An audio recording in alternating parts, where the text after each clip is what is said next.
The effectiveness of the horror genre tends to be rather hit or miss, due to a number of variables. The overarching issue being the low barrier of entry. Without ample understanding of the material one wishes to create, the tendency to rehash what has already been done thousands of times over becomes an alluring alternative to educating oneself on core principles of the genre.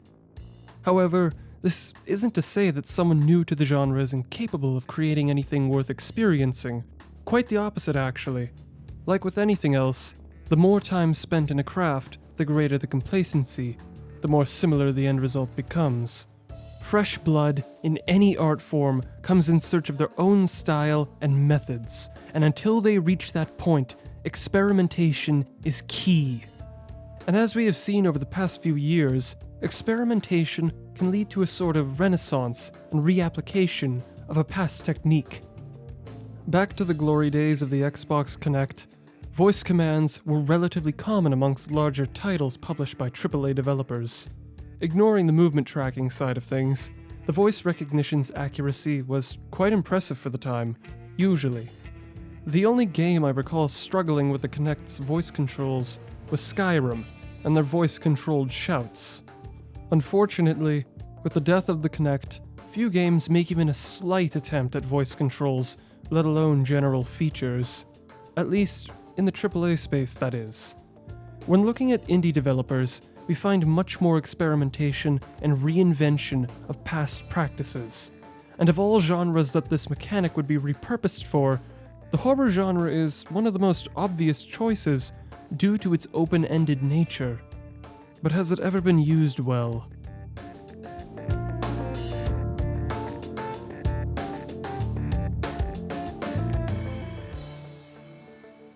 First and foremost, it is important to understand what makes any piece of interactive horror effective.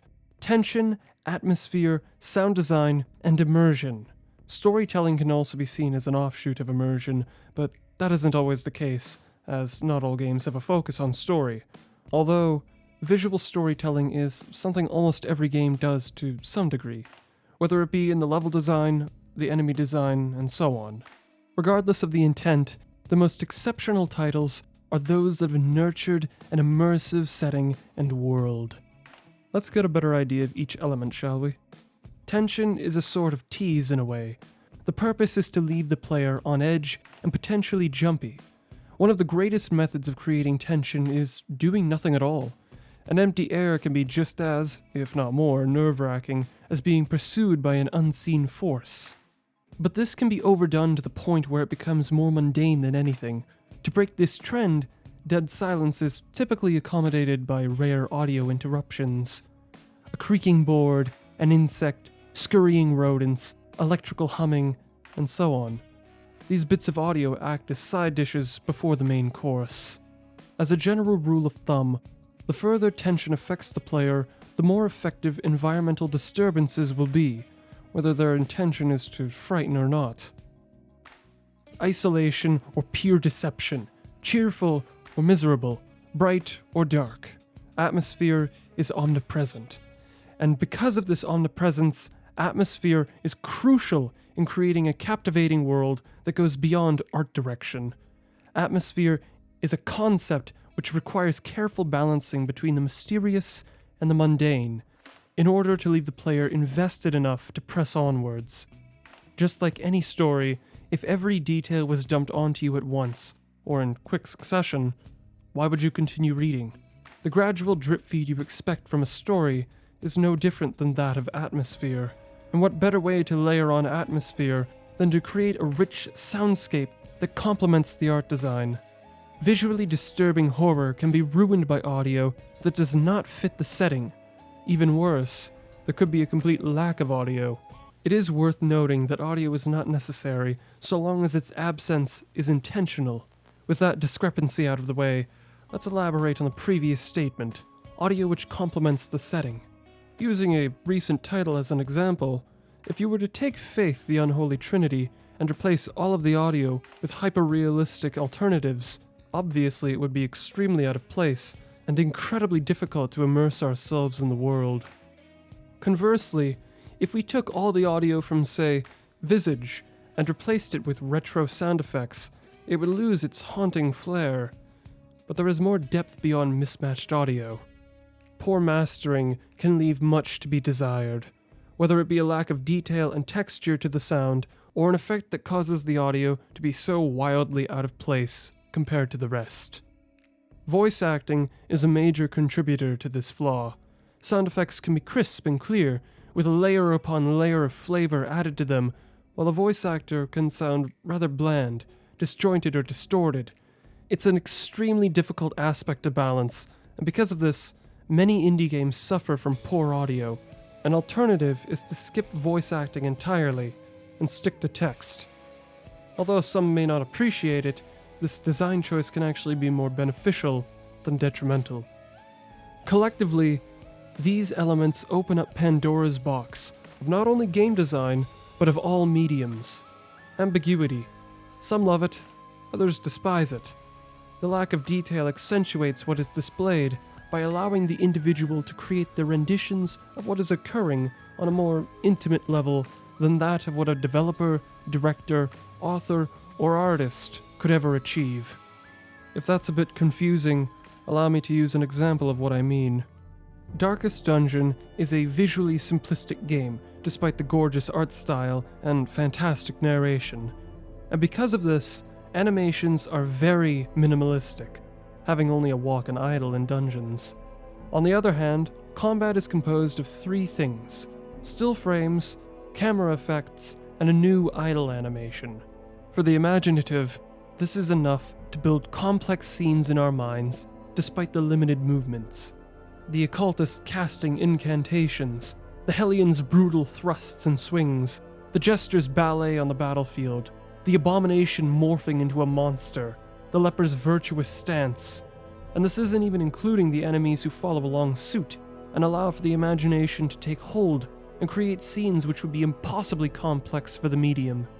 Couple this with the masterfully curated sound effects and soundtrack, oppressive atmosphere that changes its undertone for each dungeon, the visual effects which add more weight behind each assault, and the tension felt as the torchlight dims and the crescendo reaches its apex as each attack brings you and your enemy closer to death.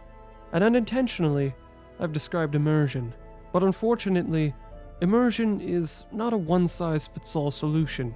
Some people consider the whole concept of immersion completely and utterly pointless due to its relation with fictitious media, and in the eyes of those same people, it is a fool's errand to even bother with the title in the first place. That isn't to say that it's the player's fault. Everything is subjective, including what many may consider well-made. It's a matter of perspective and how willing you are to invest yourself in these fictitious worlds. But even that may not be enough to grab your attention. An open-minded nature only goes so far, and if the artwork cannot hold your eyes, you are far less likely to be susceptible to any sort of event that may take place, scare, tragedy, victory, or otherwise. And even worse yet, such events could be interpreted as unintentionally comedic. But this is all well and fine. How does voice recognition come into play here? Calling it voice recognition is slightly disingenuous. Audio detection may be more accurate in some situations, whereas the aforementioned voice recognition is more applicable for others. Our primary focus here will be voice recognition, but I would like to quickly differentiate the two. Alien Isolation, at least the console versions of the game, allowed an audio detection option to be toggled on or off. This option was quite simple.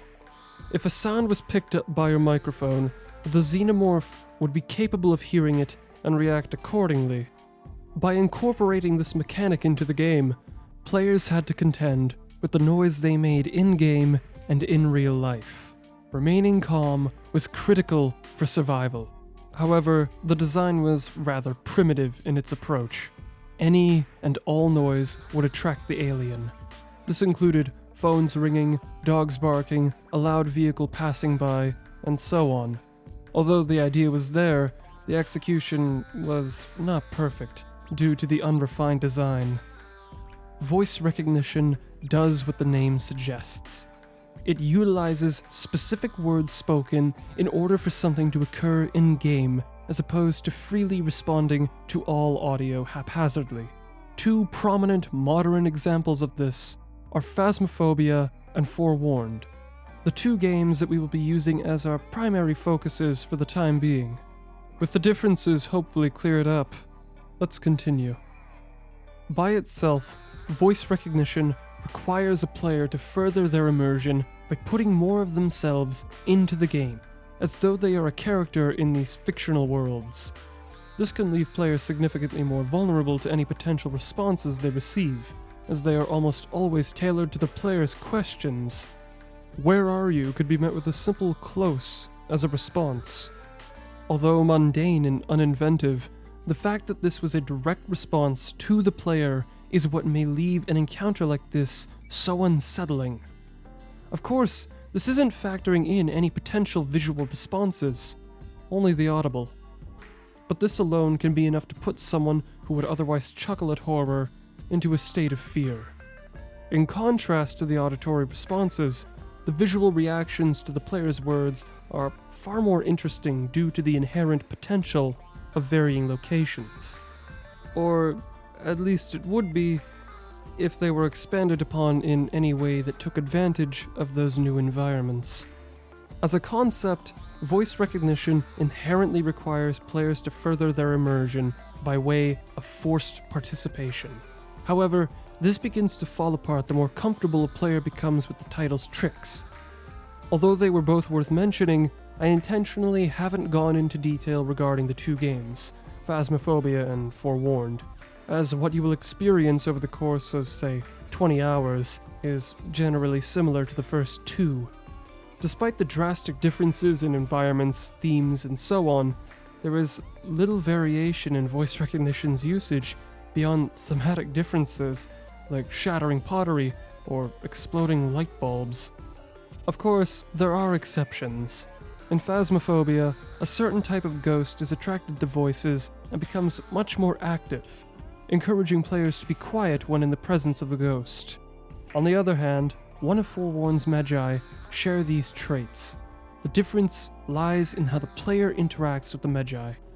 In Forewarned, there is a handheld radio that can be used to distract and lure the magi away from your location.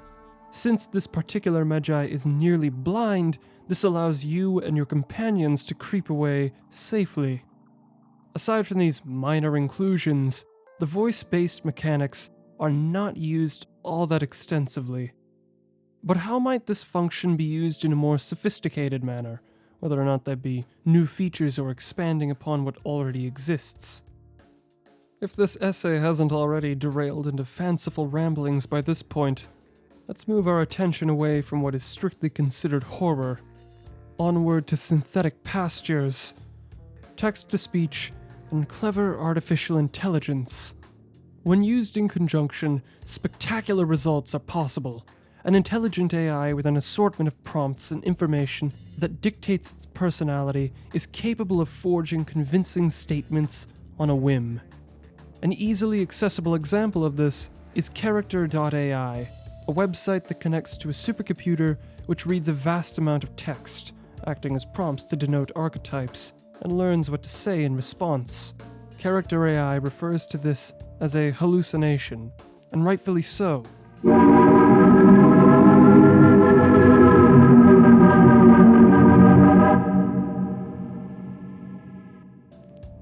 As you might imagine, a computer that is creating lines based on minimal information isn't likely to always, if ever, be a reliable source of information.